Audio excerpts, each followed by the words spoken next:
Okay, thank you all for coming to Amanda's thesis defense. Really, really excited for this day, and I know that she's put in so much hard work for this. So I'm really proud to introduce Amanda. She's been here for 2 years, working incredibly hard on this systems thinking and systems dynamics project. And I can't think of another student that I've had that has had more little hiccups and challenges and bumps along the road, but you would never know it based off of Amanda's attitude. She is always just like, oh, I got this. Like, no doubt in her mind. She was always going to figure it out, always going to get through it. And her incredibly type A and organized personality, I think, is what has helped not only her finish, but probably a lot of the other graduate students in the lab. She's been able to keep on track and help them get through it. So I'm just incredibly proud of Amanda. She's just done such a killer job, and I'm very excited for her to tell you about it. So I will turn the time over to her. Perfect. Thank you so much. I don't mind. No, you're fine. Yeah, that's perfect. So thank you, Dustin. I really appreciate it. I'm a little teary-eyed. Like he mentioned, my name is Amanda Medaries. I have been here for 2 years, and I'm going to be presenting on that project. So first, I just want to thank you all for being able to attend, whether in person or via Zoom. I really appreciate you taking time out of your day to see what I've been up to these past 2 years. So my project title is Understanding Conflicts in Natural Resources Management Using Systems Thinking and Systems Dynamics. Before I get started, I'd like to make a few acknowledgments. I got it. You should be good now. There it goes. I'd first like to thank my funding sources. So I was funded by the UNK TA position, but I also received a scholarship from N. Williams' family my second year, so I really appreciate any funding that I can possibly get. I'd like to acknowledge my committee members listed here, and a special thanks to everyone that helped me who wasn't getting paid for it. Took time out of their day to do so. So Damian Austin, Scott Heidebrink, Daniel Kinka from the American Prayer Reserve. They've been awesome throughout this entire 2 years. Mike Goodman, Dr. Turner, and Dr. Menendez for helping me with the systems thinking and systems dynamic side of things. And of course, where would I be with all my biology graduate students, especially my partner in crime, Taylor Cassidy.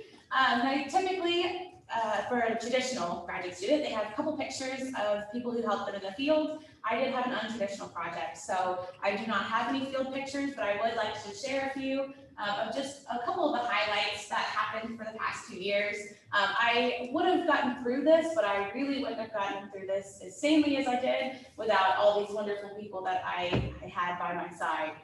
So now that that is acknowledged, let's go through the introduction, start the project. So to start my introduction, I would like to go back actually to my title, Understanding Conflicts in Natural Resources Management Using Systems Thinking and Systems Dynamics. Now, there is a wide variety of disciplines and field of study experts out here in the audience and also via Zoom.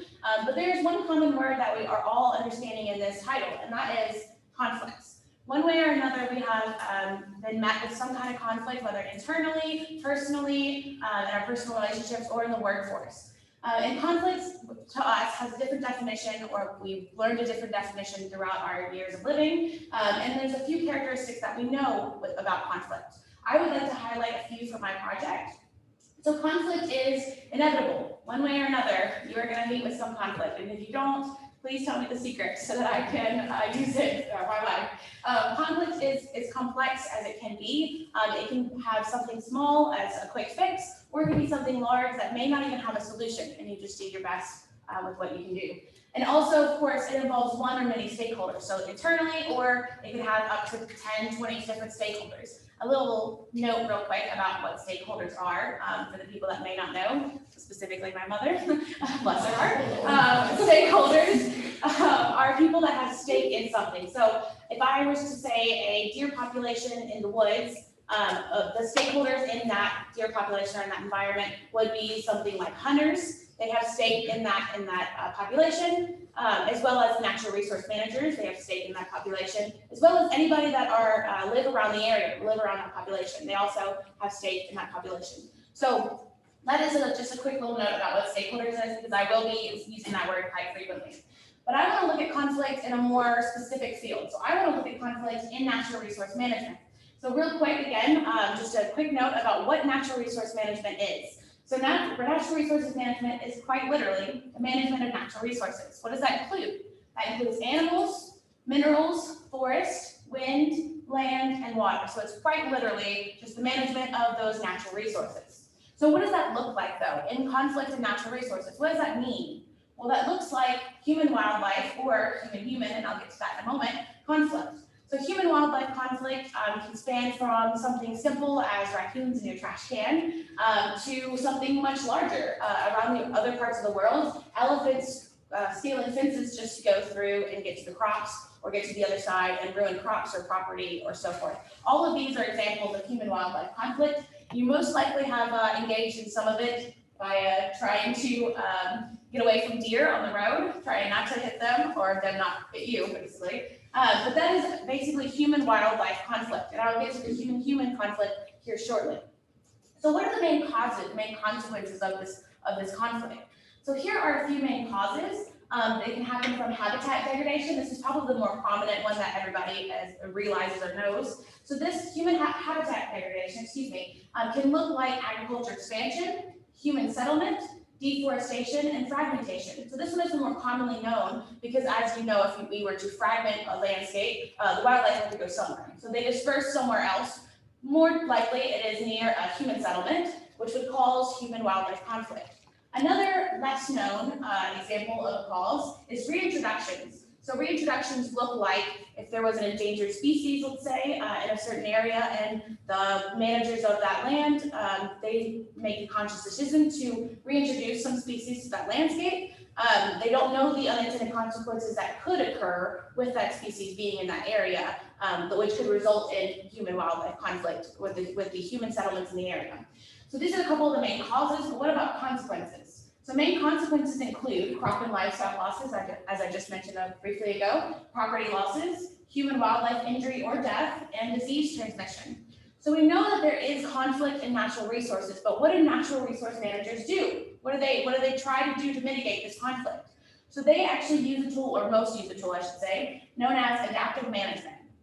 Now, adaptive management has 6 steps in which they assess the situation. What is the wildlife-human conflict? They design a game plan for that conflict. They implement that game plan. They monitor it over time. They evaluate the results, and then they'll adjust as needed. So it's not something that's one and stop. It is something that continues to adapt based upon that conflict.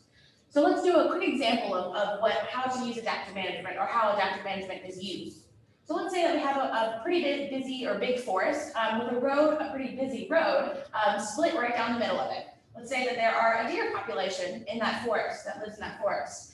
So let's say over time, the city that's near this area begins to grow larger, and a construction crew now needs to make way for apartments. So the deer gets displaced, and now we're seeing a very high collision rate between deer and cars. So city officials, insurance companies obviously want to do something about that. So they'll look at adaptive management. So they'll assess the situation. We have too many collisions happening in this particular area. So what we'll do, let's design something. Let's figure this out. So they bring on natural resource managers. They bring on whoever else they need in order to figure this out. And they decide, let's put a sign. Let's put a slow deer crossing sign. And then they'll implement that sign, like here. And then they will monitor over time, evaluate, and adjust. So let's say they did implement this sign. They did see if you notice, if you've got a keen eye, there's now 2 deer instead of 3. So let's say that the collisions do, in fact, they go down. However, they're not as low as the city officials and the insurance companies want it to be. So they go back. They go back. They now are evaluating the situation. They monitor it. They see that there is not as many collisions, but there's still too many that they don't want. So they evaluate and they adjust. Instead of the sign, let's just build a barrier. Let's keep that barrier up, and that's how we'll deter the deer. And let's say it works. It does work. And in fact, the deer now, the collisions are exponentially decreased, and it worked. However, they did not realize that on the other side of this were hunters. And these hunters cared about this deer and this deer population that they hunted on the other side of the forest.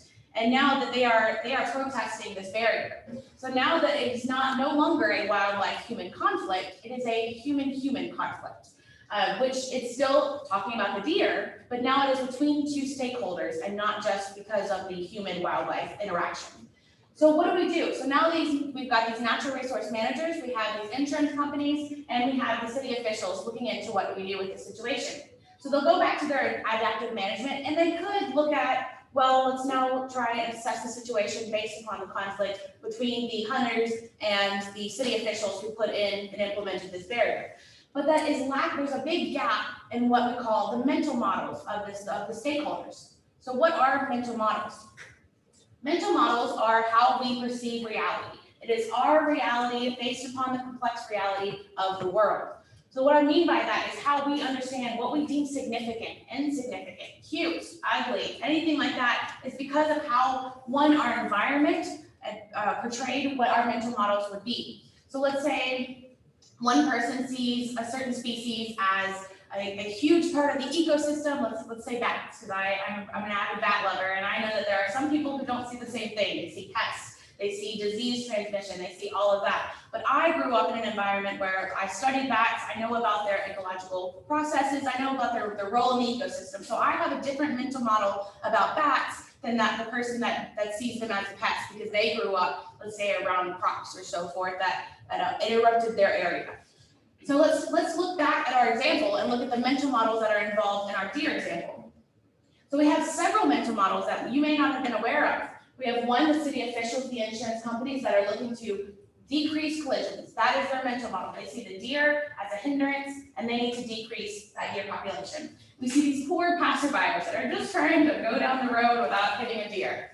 We see these hunters who are looking at the deer as a tradition. Hunting is huge in most families and is a tradition passed on in generations, and they really truly believe that they have a right to that population, which they do, and so they have their own mental model about the barrier being there and displacing the deer.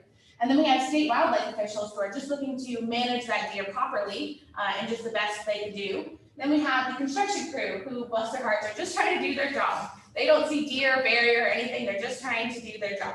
So again, let's look back at our adaptive management plan, our adaptive management model. We're missing that ability to incorporate these mental models and see how they're affecting how we're doing our management. We could manage all day long over and over this area, but until we actually look at the mental models of this situation, of this conflict, and how they are playing a part in this management, this conflict, it's very difficult to use this kind of model.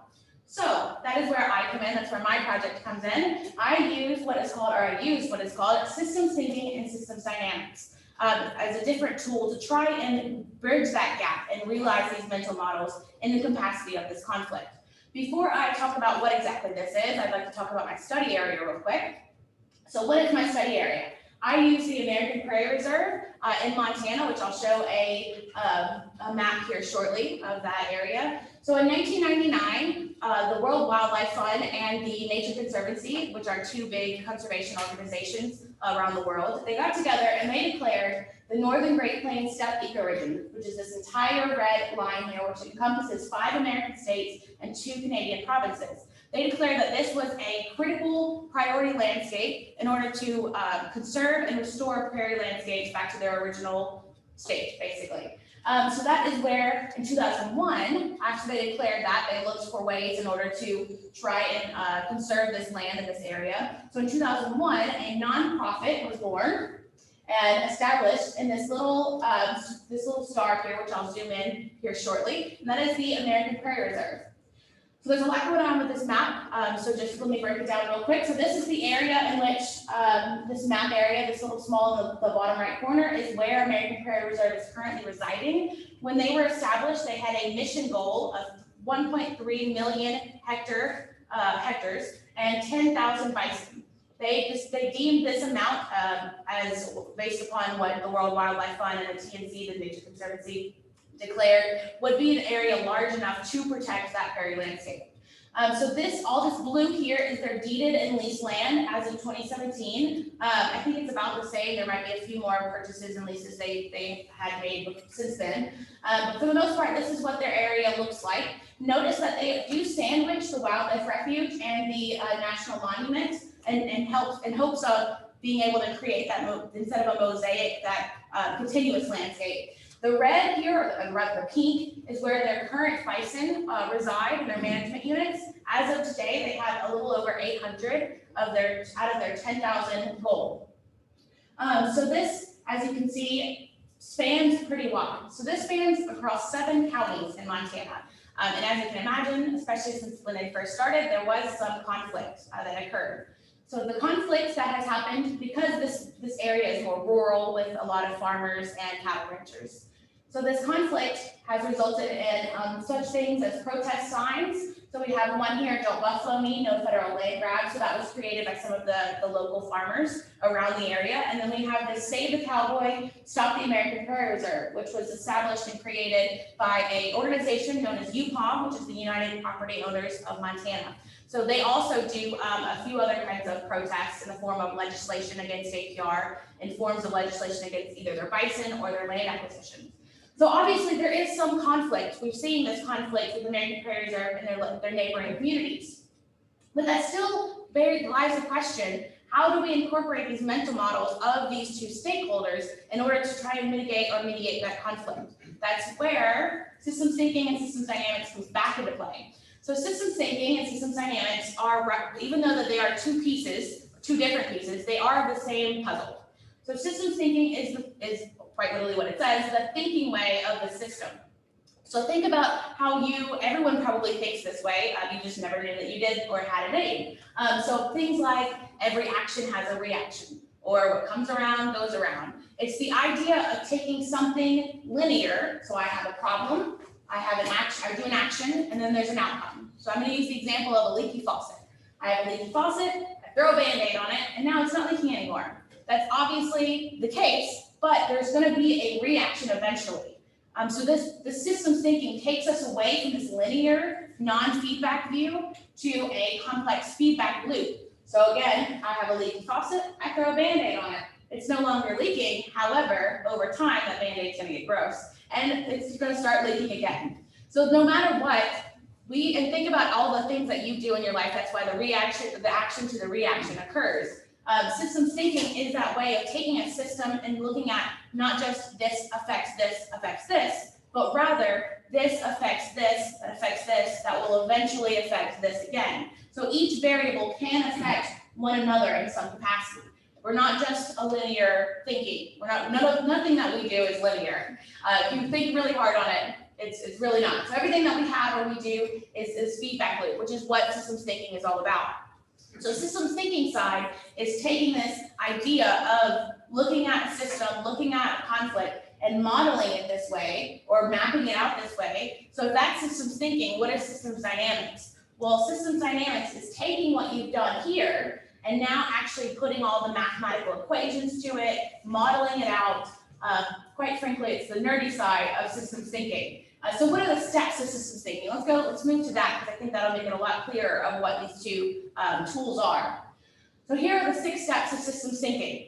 So I'm later on in this PowerPoint going to go through each one and explain a little bit about each step, and then my corresponding part in my project. But I want to talk about this just briefly. So notice these thick or bolded arrows. So of course this is a similar to our adaptive management. This is a singular tool. But notice all these dashed lines around here. That is there because at any point in your decision making or your modeling, you could go back to the step before.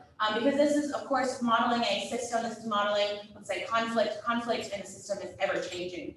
So you can constantly reevaluate and think, or maybe you missed something, maybe this is more defined, etc. So I want to just show this real quick, because I just talked about how systems thinking and systems dynamics are 2 separate pieces, but of the same puzzle. So systems thinking is our first 3 steps. That's the conceptual side. That's looking at the situation and thinking, okay, let's look at the situation and tell the story about it. What is it looking like? What does it mean? Where are all the pieces that are moving? Once you have that figured out, then you move to the systems dynamic side. That's when you make it into a full-blown working model with equations, with math, with a program, etc. So I'm going to start on my steps now. Let's look at, which this will be my methods and results, all these steps. So let's look at the first one, focusing question. So the focusing question begins with how or how come or why. This focusing question is not supposed to tell you a possible solution to the conflict or to the system. It's supposed to want to tell you, what are you looking at in this system? What do you want to know about this system? So for me, I wanted to know, between American Prairie Reserve and these neighboring communities, why do negative perceptions exist among local neighboring communities surrounding the American Prairie Reserve? So I don't want to talk about why or how to fix them. I want to talk about why are they even occurring, okay? So that's a focusing question. That's all it is. Have a question in your mind. You're looking at the system and you're thinking, well, why does this happen or how come this is happening? So next is the dynamic hypothesis, and it sounds a lot scarier than it is, but a dynamic hypothesis is quite literally telling the story. You look at your two stakeholders, in my case, two stakeholders, could be many, but I'm looking at my two stakeholders, and I'm just gonna tell the story of what is occurring. So we're gonna go through the story, and this is the verbal model of it. So at the very beginning, the needs of prairie landscape and wildlife conservation, there was a need. In 1999, as I mentioned before, TNC and the World Wildlife Fund got together, and they said there's a need for this prairie landscape conservation. So in response to that, APR created their acre goal, 1.3 million hectares. So they have a goal now. What are they going to do about it? They're going to purchase and lease land annually. So once they start purchasing and lease land annually, well, their bison population is increasing because they now have more land to put bison on. As this bison population increases, we see the physical visibility of APR increasing. So there's more bison on the landscape, there's more bison in that area, I should say, are being deemed just automatically as APR. So if you see a bison, you know no one else in this area has bison except for APR. So the physical visibility of APR is increasing. So once that visibility increases, the loss of local control begins to spread. So once that loss of local control begins to spread, the local community resists, and I showed you a couple examples in the earlier slides with the protesting signs and the legislation that I had mentioned. So now we've got this local community resistance increasing. What could this possibly do to APR? Well, in the future, it could hinder their APR, their reputation, and it could also hinder the ability to purchase land or lease land. And I like this example that I thought about yesterday about if I was a landowner and every single seat in here that you guys are in is a piece of land that you could sell to me. If one person, we'll point Taylor out, if Taylor thinks that I am a rude person or I have ill will against the landowners, then she could tell one person, that could spread, and over time, no one in this room is going to want to sell to me. So my ability to purchase and lease land is hindered. Not only that, but this whole room now thinks that I have ill will towards someone. Someone in the hallway could now hear this, and now my reputation is hindered. So these are the possible things that could possibly happen if the loss of local control and local community resistance increases as much as it could. So now we've got this verbal, you've written out the story, you've talked to people about it, does it make sense, is it right, is this everything you're seeing? This is the dynamic hypothesis, that's all it is to it. So once we have our dynamic hypothesis, now it's time to make our little diagram. So that's what our next step is, causal loop diagram. And some of these variables are going to be very familiar because we just said them here, but that's exactly the point. You are literally taking it from a verbal model to an actual feedback loop model. So I do want to point out here that all of these arrows are showing the interconnectedness of these variables. So this is quite literally the system in a model, in a little diagram. So we start with our acre goal here, and then we see that there is a gap, obviously, because the number of acres they currently have doesn't match the goal, so there's a gap in acres that we need. So once we have that, APR is going to purchase and lease, obviously, because they're not to their goal yet. So as they begin to purchase and lease, the bison population increases, visibility of APR increases, concerns about loss of local control, thank you, increases, local community resistance increases, and then as I mentioned just a second ago, if this was to increase as high as it could, over time, reputation could be affected, or APR's ability to purchase overall could be affected, which then, of course, would hinder them getting their annual purchases and leases in. So once we have this, I do want to mention this percentage of negative perceptions. So of course, before APR actually got there, there had to have been, we can't just assume that everybody in the 7-county area did not already have some perception of bigger organizations, conservation in general. So we have to note that there is a slight percentage of negative, or maybe there's a large percentage of negative perceptions that already exist that go into the model, go into the conflict on its own. So it's not, and notice that it's not a part of the circle, so it's not actually playing a part in the circle itself, but it is something on the outside that is going into the model, if that makes sense, hopefully. So once we have our dynamic hypothesis, we have our verbal model. We have created now what is called the causal loop diagram, or CLD. And this is merely for the public, really, because what you're about to see is very, very daunting. So CLDs were created in order to better show the models that are created in systems dynamics to the public and to a client or the stakeholders involved. So the next step, notice that we're on our 3 steps now. So we are now moving on to the systems dynamic side. Now we're going to get into the actual model, the actual mathematics, the actual equations. So there's a little small baby step between these 2 steps of the CLD and the stock and flow. And that is changing all of these variables into 3 types of variables. So I hope I'm not going to lose you just yet. So these 3 variables, each variable needs to be put into 3 categories.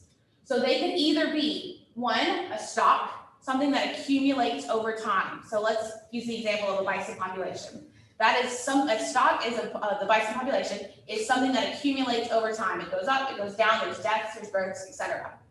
The flow, which affects the stock, is the only thing that can affect the stock. It either increases it or decreases it. So for this example, this is going out of the stock, so I'm going to say that this is deaths. So we have our bison population, and we have deaths now. So deaths is the flow that is pulling out of the stock. And our auxiliary variable is quite literally everything else. But for this example, I will say the auxiliary variable is death rate. So a death rate doesn't automatically affect the accumulation. However, it does affect deaths. So let's say the death rate is 1 per year. We have a bison population of 10, for example. So this will affect this. So death rate 1 per year, the flow will know, okay, bison 1 per year gets out. We pull 1 bison per year. So this right here will know, okay, I have 10, 1 year goes by, we pull 1 out, I have 9. Now I don't have a burst here, but quite literally what the stock would do is just be bursts minus deaths. And that's all it is to so the 3 categories, I know it gets a little sticky in this area, but the 3 categories need to be sparsed out of this CLD strictly to be able to include the equations and include the mathematical numbers and things like that in the model. So once we have established what are our stocks, flows, and auxiliary variables, we've gone through all of our variables in our CLD and we have defined each one into these 3 categories. Now we get to the very daunting part. So no one cry, because this is going to be a little extensive. So now we move on to the stock and flow.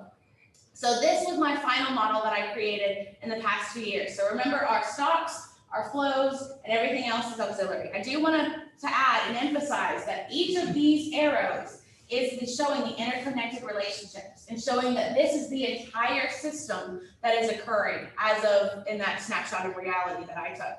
So this is the entire system that is occurring. And think about a system that you can tease out as much as you need, or you can pull back as much as you need, as long as it gets to that your focusing question and you stay within your focusing question.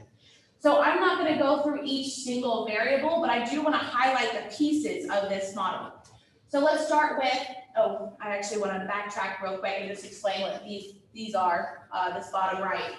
So an S means same. Notice that the S's and the O's are on the arrows. So same response. So that means if one increases, the other increases. If one decreases, the other decreases. So for example, let's look at the bison population to the average bison per hectare.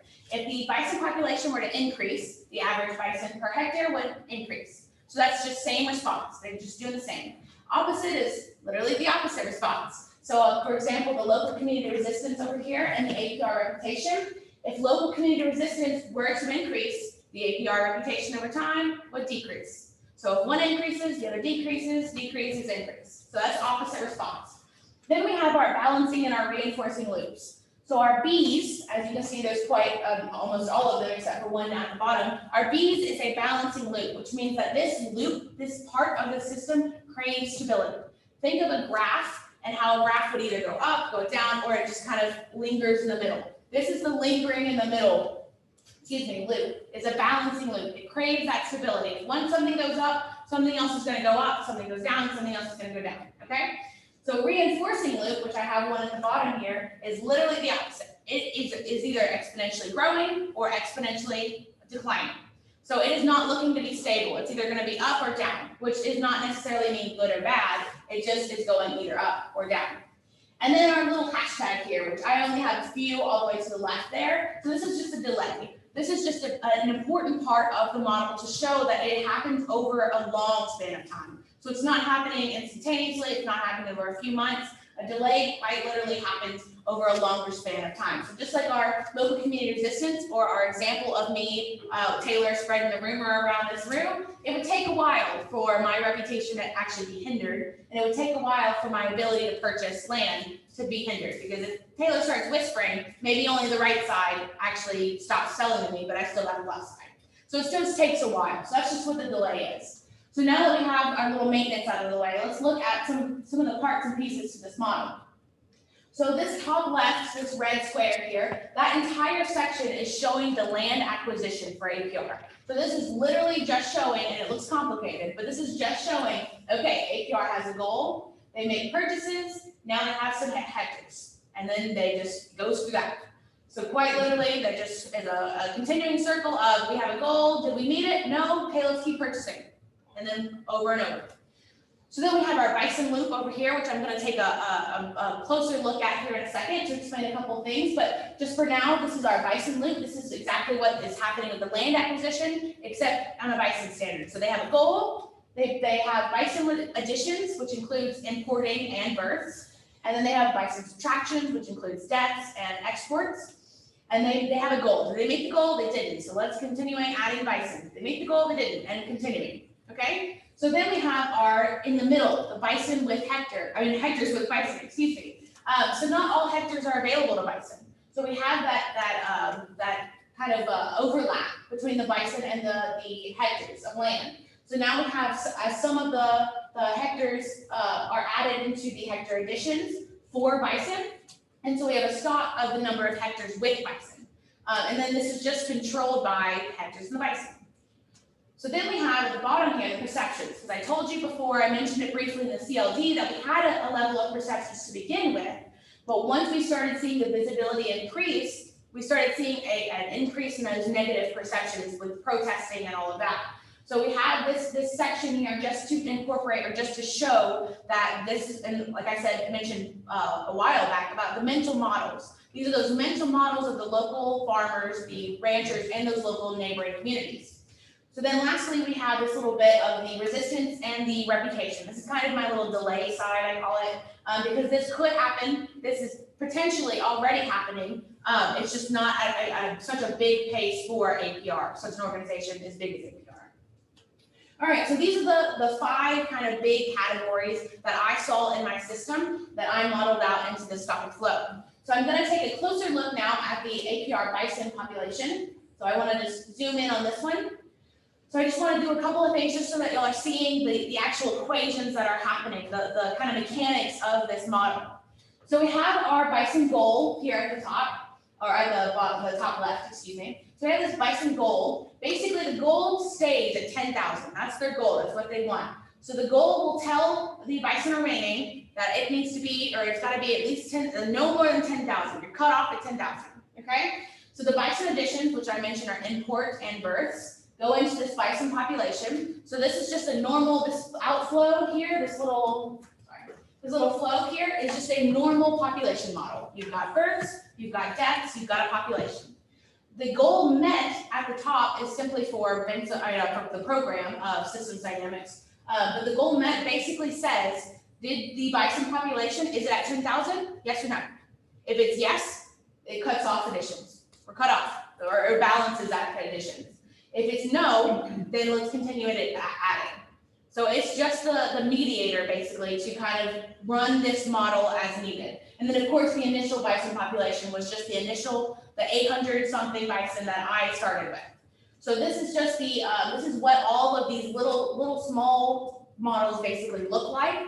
But I want to show and note that in this model, and I'll actually go without all of these to just show the connectedness. Notice that this shows that variables you would have never thought connected actually do connect, and they actually in some way trickling down affect one another. For example, average bison per hectare, just off face value, you would not think that would somehow have a connection with APR reputation. But with this tool and with this type of modeling, you can clearly see that along the lines, an average bison per hectare will indeed affect APR reputation. It might take a while, but it does, there is a connection there. And that's something that's really, really neat with using systems, something like systems thinking, to be able to model out the system in such a way.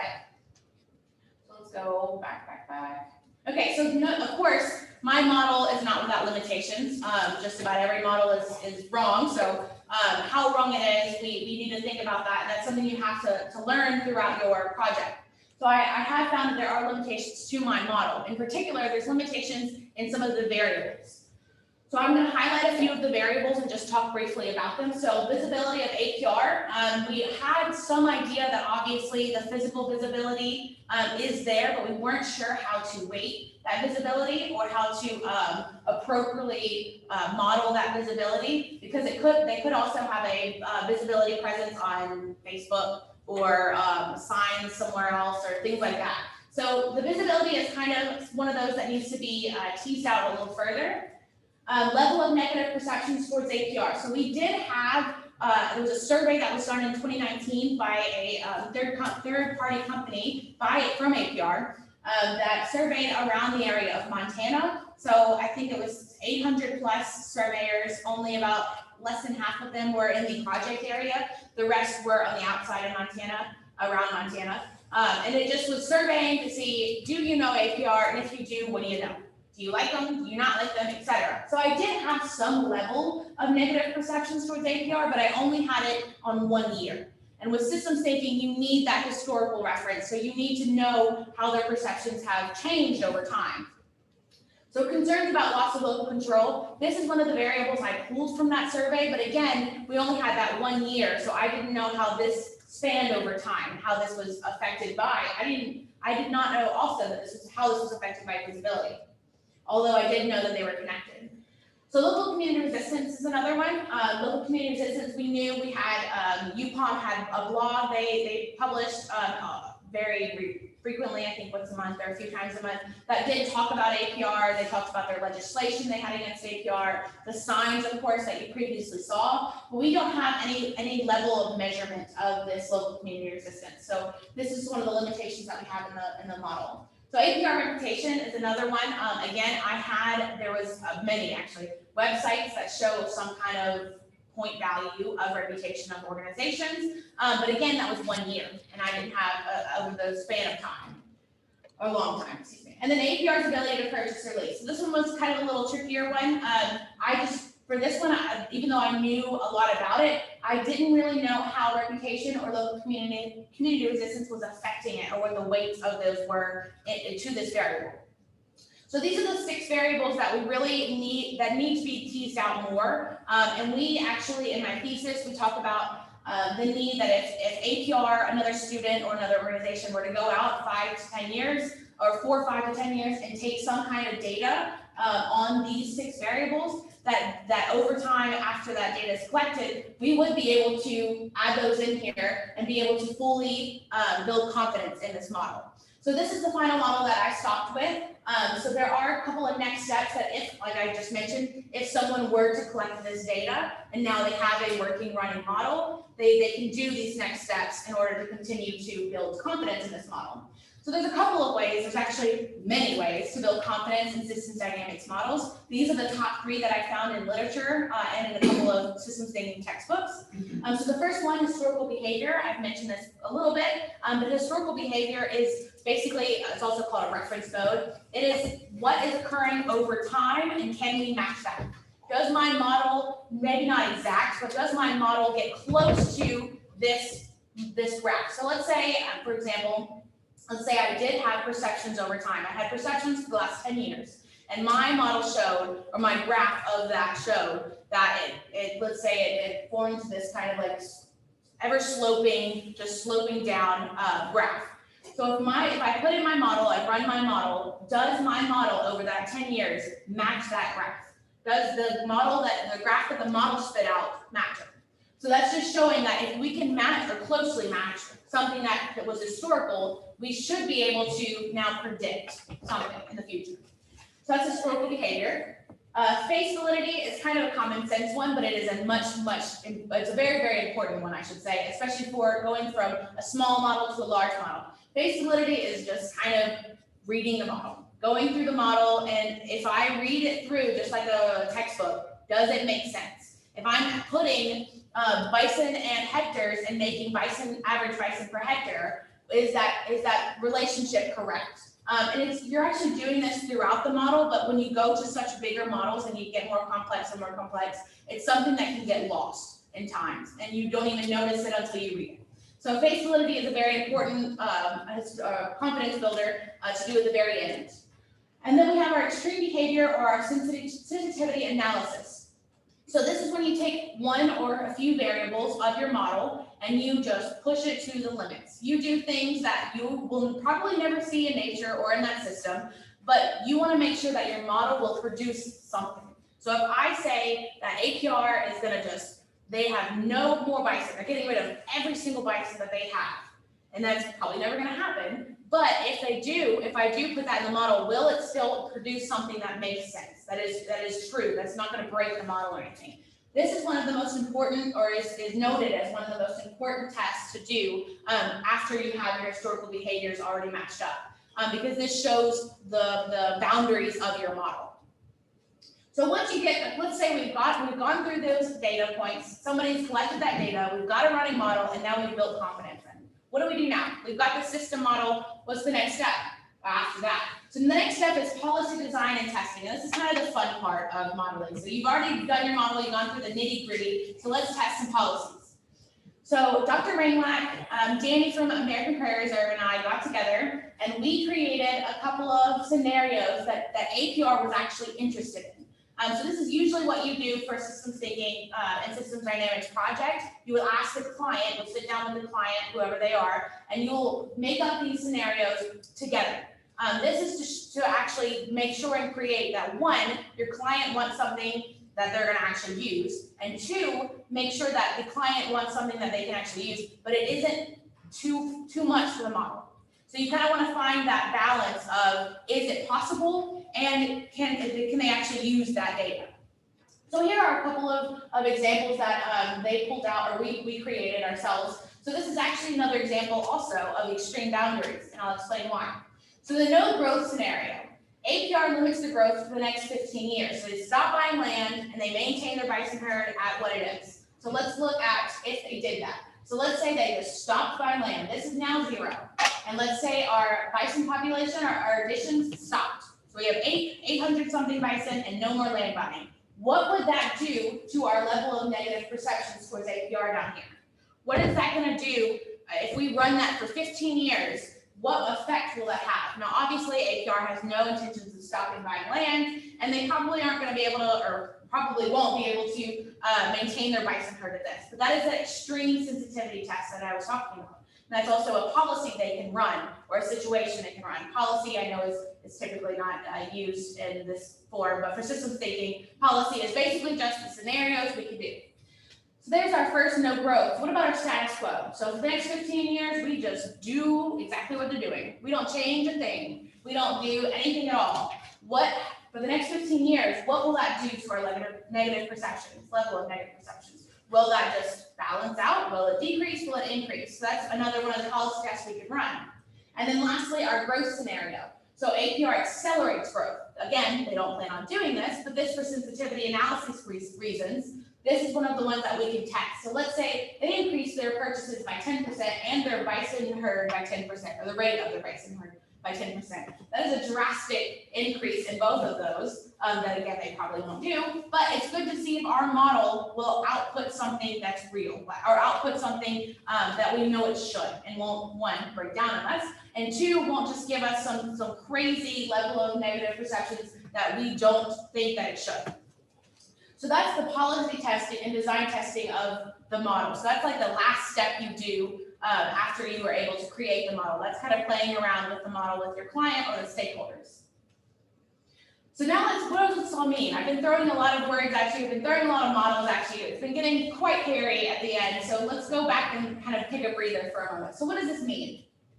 Well, systems thinking, our aim was to use systems thinking to investigate on whether systems thinking and systems dynamics could be that bridging that gap between understanding human-wildlife conflict and understanding the mental models of the stakeholders and how they affect the conflict that's occurring. So that's kind of what we wanted to do with systems thinking and systems dynamics. We wanted to see, one, modeling the system as is, and we want to see how mental models play a part in the management actions that we take or whatever is going on in the system. So like I said, we want to try, I'm going to bring back this scenario that we talked about before. We want to try, and yeah, we've got all these mental models, and we could go back and try and figure out some management actions, but we want to bridge the gap between all of these mental models. We want to understand, one, how the mental models are affecting the situation, affecting the conflict, affecting the variables, etc. But we want to be able to try and bridge that gap to get a better understanding of the conflict itself. That way we can make better decisions and we can actually move towards some kind of mitigation or some kind of solution if even possible. So thank you, that is my presentation.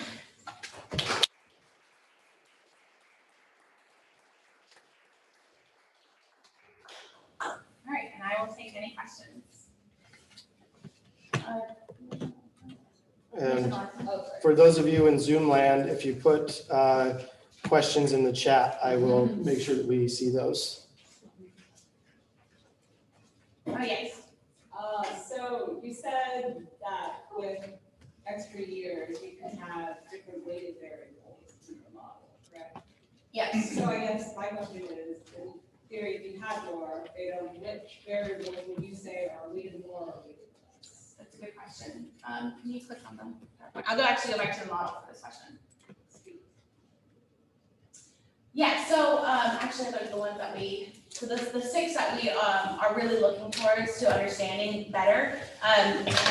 In order to get at these, obviously surveys would have to be the best option for these models.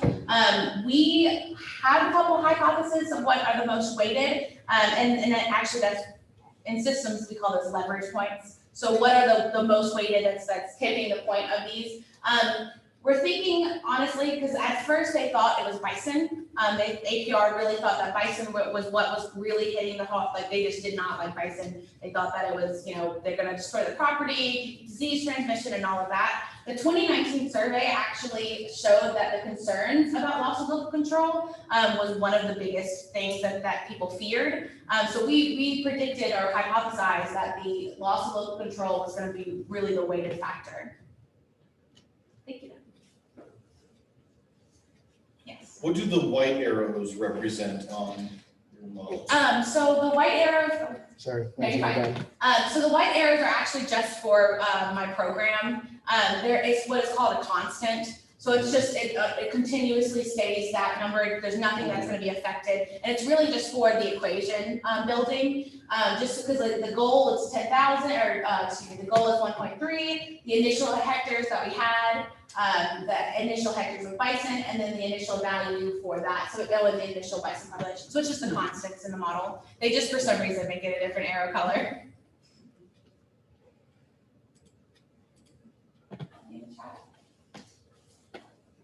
We just want you to repeat the questions before you answer them. So the first question was about which of these variables we thought would perhaps be more weighted.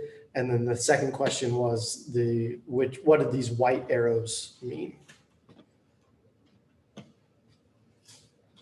Yes. So we talked mostly about how negative feedback from the community was affecting this system.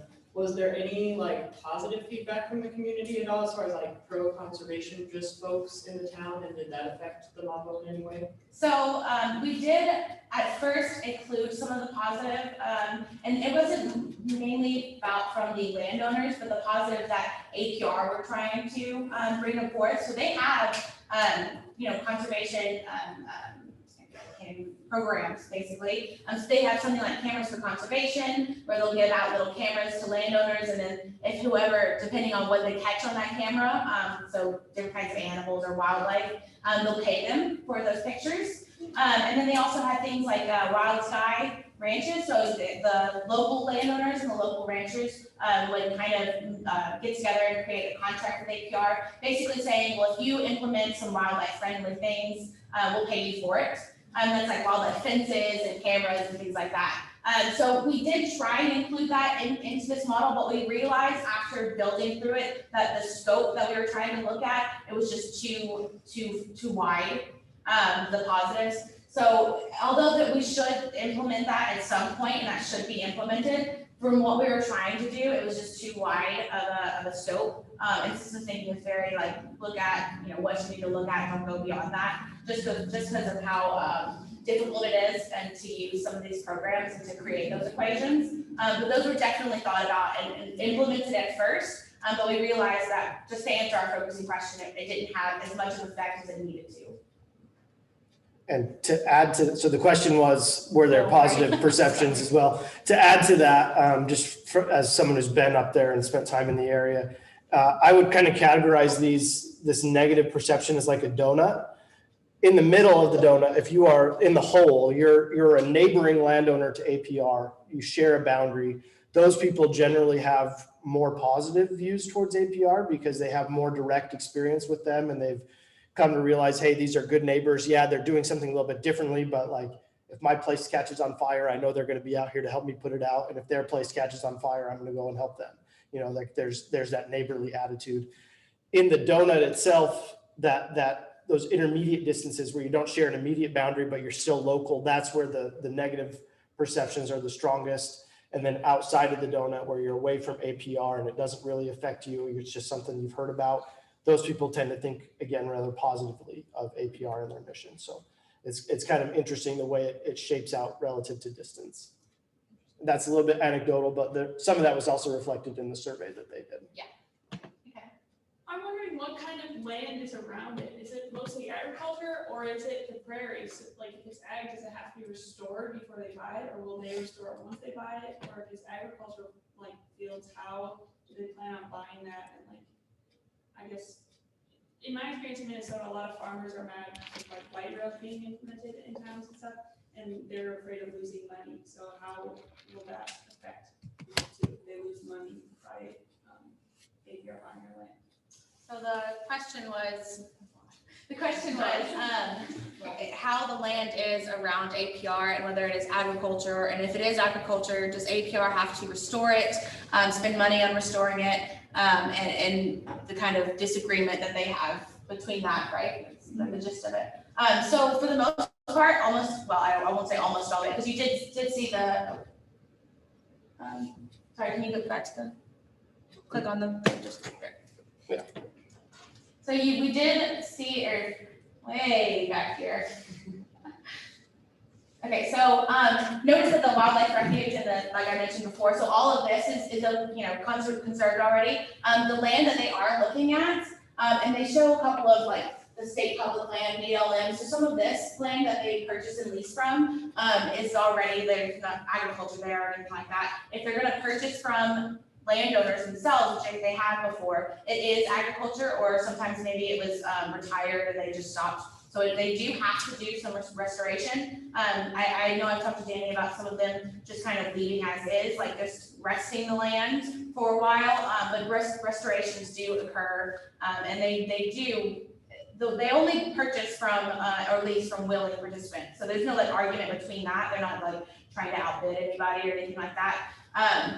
So that's really all that they have right now. And I think I have a kind of a hypothesis in my head that while we were talking before with my committee and things like that, that eventually when they start to have more purchases and leases, that eventually they could run into a few arguments. I'm sure they probably already have. But since this area is so wide, they just purchase whatever to anybody or from anybody that is willing. And it's all grass. So Yeah, most of it is unbroken prairie. Some of it has been plowed and they've grown a few different crops, but a little bit of wheat. Yeah, not much. It's unbroken prairie, cattle grazing. We did have some questions in the chat. How well defined specific were the terms you used in your model? For example, visibility. What was its specific definition, and was there some metric to assess it? So any? Yep, you're good. Sorry. So we did have to come up with our own definitions for most of these. Obviously, some of them were pretty straightforward. APR hectares is the amount of hectares that APR has created. In my thesis, I do include a table that has all the definitions and what I mean for every single variable and their metrics. So the cool thing about systems thinking is you can actually you don't have to have a metric. You can do it as just dimensionless. So some of these are, visibility of APR. We didn't really have a metric for it, so we could work with dimensionless. Visibility, if we wanted to say that it was the average bison per hectare, we could also say that.